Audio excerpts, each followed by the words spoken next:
بسم اللہ الرحمن الرحیم۔ تجوید کا مطلب کیا ہے؟ قرآن کو تیز پڑھنا، قرآن کو صحیح تلفظ اور قواعد کے ساتھ پڑھنا، قرآن کو ترجمہ کے ساتھ پڑھنا۔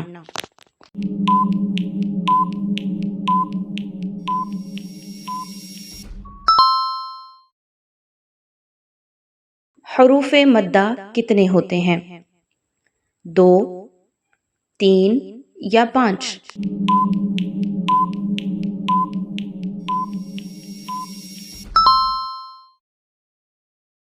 نون ساکن اور تنوین پر ادغام کب ہوتا ہے؟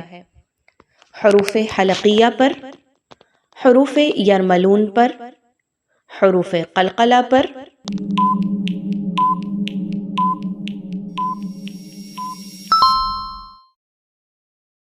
قلقلہ کا مطلب کیا ہے؟ حرف کو کھینچنا، حرف کو چھپانا، حرف کو جھٹکے کے ساتھ ادا کرنا۔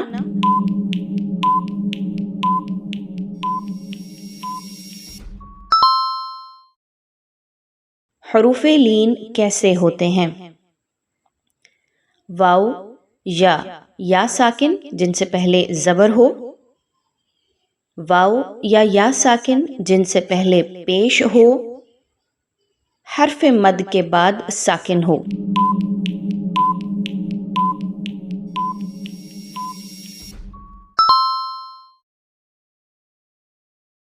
اظہار کا مطلب کیا ہے؟ چھپانا، صاف صاف ادا کرنا، مد دینا۔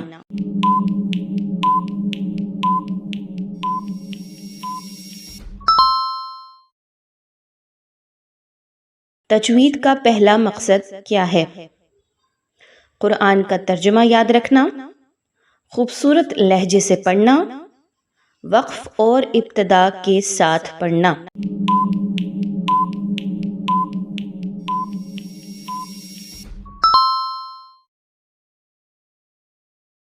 رموز اوقاف کا استعمال کس لیے ہوتا ہے؟ آیت کے نمبر کے لیے، وقف یعنی رکنے کی علامت کے لیے، تجوید کے رنگ کے لیے۔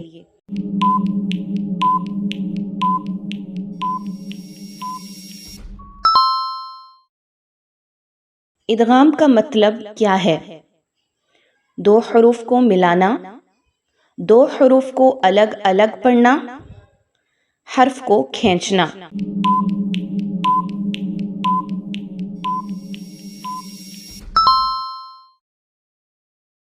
تجوید کا سب سے بڑا قانون کس سے متعلق ہے؟ حروف کے مخارج اور صفات، حروف کا رنگ، حروف کا نمبر۔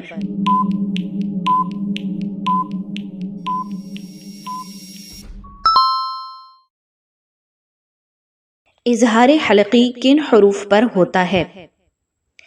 عین ح غین خ حمزہ ہ، با جیم دال ذال زا سین، فا قاف کاف لام میم نون۔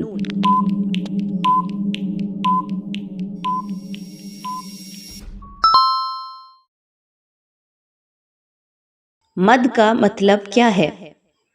حرف کو کھینچنا، حرف کو چھپانا، حرف کو تیز پڑھنا۔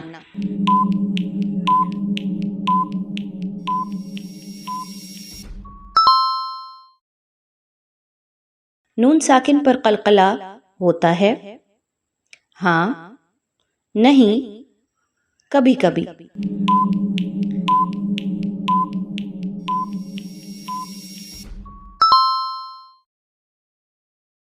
وقف کی علامت میم کا مطلب کیا ہے؟ رکنا ضروری ہے، رکنا بہتر ہے، رکنا منع ہے۔